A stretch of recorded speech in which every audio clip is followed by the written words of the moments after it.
লাচ্চা সেমাইয়ের সন্দেশ বা বরফি খেতে কী যে মজা, একবার না বানিয়ে খেলে বুঝতে পারবেন না।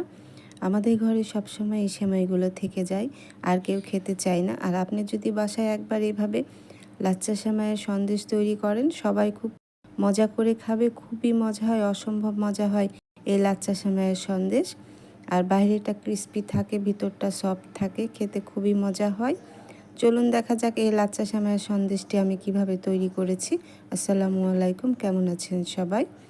লাচ্চা সেমাইয়ের সন্দেশ তৈরি করার জন্য প্রথমে আমি একটি ফ্রাই প্যান খুব ভালো করে গরম করে নিয়ে তাতে 1 চামচ ঘি দিয়ে দিলাম।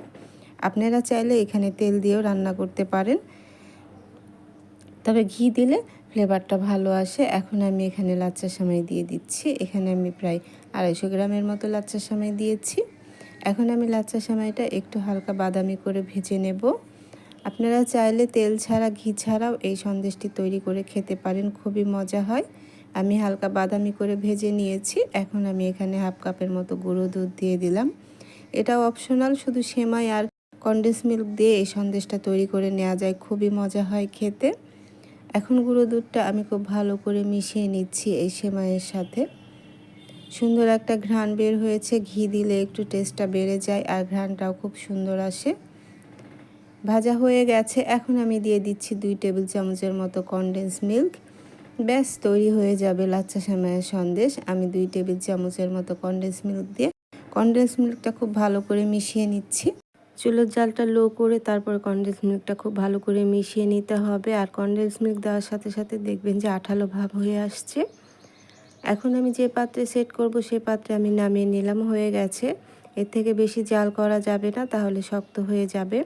কনডেন্স মিল্ক দিয়ে মাত্র 2 মিনিটের মতো জাল করলেই সন্দেশটি তৈরি হয়ে যাবে। যে পাত্রে আমি এই সন্দেশটি তৈরি করব সে পাত্রে আমি ঘি মাখিয়ে নিয়েছি। আপনারা চাইলে তেলও ব্রাশ করে নিতে পারেন। আর গরম থাকা অবস্থায় এটি চেপে চেপে সেট করে নিতে হবে, শক্ত হয়ে যাবে ঠান্ডা হয়ে গেলে। আমি সেট করে নিয়েছি, দেখতে পাচ্ছেন। ঠান্ডা হলে আমি বরফি আকারে কেটে নেব। আপনারা চাইলে যে কোনো শেপ দিয়ে কেটে নিতে পারেন।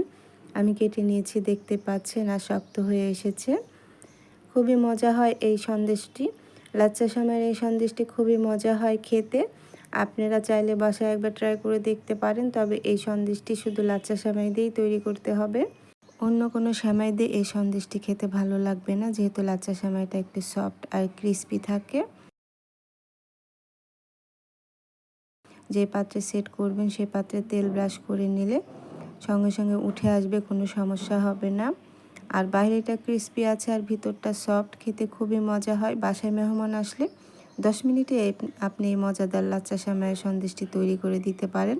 আপনি চাইলে এই সন্দেশের মধ্যে যে কোনো ড্রাই ফ্রুট ব্যবহার করতে পারেন, বাদাম অথবা যে কোনো ড্রাই ফ্রুট। আমি এখানে কিশমিশ দিয়েছি। আমি বাদামটা এখানে পছন্দ করি না, সেজন্য আমি কিশমিশ দিয়েছি। খেতে খুবই মজা হয়েছে। খুব অল্প সময়ে লাচ্চা সেমাই সন্দেশটি তৈরি হয়ে যায়। আমি মাত্র 10 মিনিটে লাচ্চা সেমাই সন্দেশটি তৈরি করেছি, আর খেতে খুবই মজা হয়েছে। আপনি বাসায় একবার ট্রাই করে দেখতে পারেন। আর ট্রাই করে আমাকে কমেন্ট করে জানাবেন কেমন হয়েছে আপনাদের লাচ্চা সেমাই সন্দেশটি। আশা করছি আজকে আমার লাচ্চা সেমাই সন্দেশের রেসিপিটি আপনাদের ভালো লেগেছে। রেসিপিটি ভালো লাগলে অবশ্যই আমার চ্যানেলটি সাবস্ক্রাইব করে রাখবেন ও একটি লাইক, কমেন্ট ও শেয়ার করে দেবেন। আর যারা ফেসবুক পেজ থেকে আমার এই লাচ্চা সেমাই সন্দেশের ভিডিওটি দেখছেন, অবশ্যই আমার ফেসবুক পেজটি ফলো দিয়ে রাখবেন ও একটি লাইক, কমেন্ট ও শেয়ার করে দেবেন। চলে আসবো আবারও নতুন কোনো সহজ রেসিপি নিয়ে। ভালো থাকবেন সবাই, আল্লাহ হাফিজ।